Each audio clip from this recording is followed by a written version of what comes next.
Hello বন্ধুরা, তোমরা সবাই কেমন আছো? আশা করি সবাই খুব ভালো আছো। তো আজ আমি একটা নতুন রেসিপি নিয়ে চলে এসেছি, মাছ দিয়ে মোছার ঘন্ট। মাছ মানে মাছের মাথা দিয়ে। তো অনেকেই তোমরা চিংড়ি মাছ দিয়ে খেয়েছো, তো আজ আমি মাছের মাথা দিয়ে তোমাদেরকে রেসিপিটা করে দেখাবো। একবার এইভাবে বানিয়ে খেয়েও দেখবে কত সুন্দর খেতে লাগে।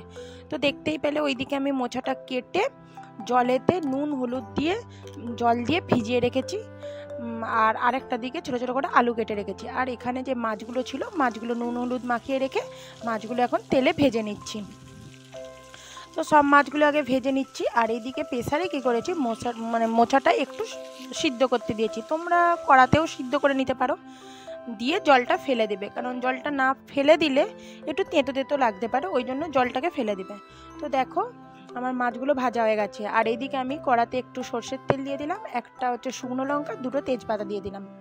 তো তারপরে একটুখানি পাঁচফোড়ন দিয়ে দিলাম, দিয়ে আলুগুলোকে আমি একটু লাল লাল করে প্রথমে ভেজে নেব। আর এই আলুগুলো একটু তেলেতে ভাজতে ভাজতে একটু নুন আর একটু হলুদ দিয়ে দেবো, দিয়ে আমি নাড়তে থাকবো যাতে একটু লাল লাল করে ভাজা হয়ে যায়।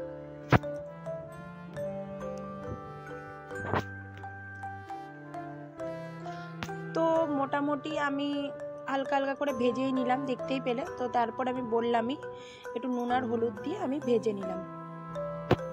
তারপরে দেখো একটু আদা আর জিরে বাটা, জিরে গুঁড়োর থেকে জিরে বেটে দিলে স্বাদটা অন্যরকম হয়, সেটা তোমরা সবাই জানো। ওই জন্য আদা জিরে বাটাটা দিয়ে দিলাম, আর তার সঙ্গে দুটো টমেটো দিয়ে দিলাম। তোমরা চাইলে আর একটু বেশি পরিমাণেও টমেটো দিতে পারো, তো আমি একটু কমই দিয়েছি টমেটোটা। তো এগুলো একটু পেস্ট হলেই সব থেকে ভালো হয়, মানে আদার সাথে জিরেটা পেস্ট হলে ভালো হয় জিরে গুঁড়োর থেকে। আর টমেটোটা একটু ছোটো ছোটো করে কেটে দিলেও আরও বেশি ভালো হয়।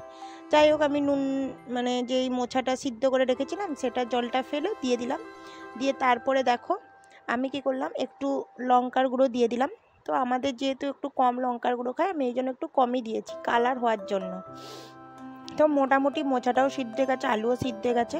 তো তারপরে আমি একটু মাছের মাথাটা ভালো করে কড়াতে ভেঙে নিচ্ছি। আর যেহেতু আমি এক হাতে ক্যামেরা করছি, ওই জন্য একটু তোমাদের অসুবিধা হচ্ছে বুঝতে পারছি, কারণ আমার তো কেউ ক্যামেরা ধরে দেওয়ার নেই, ওই জন্য অসুবিধা একটু হচ্ছে।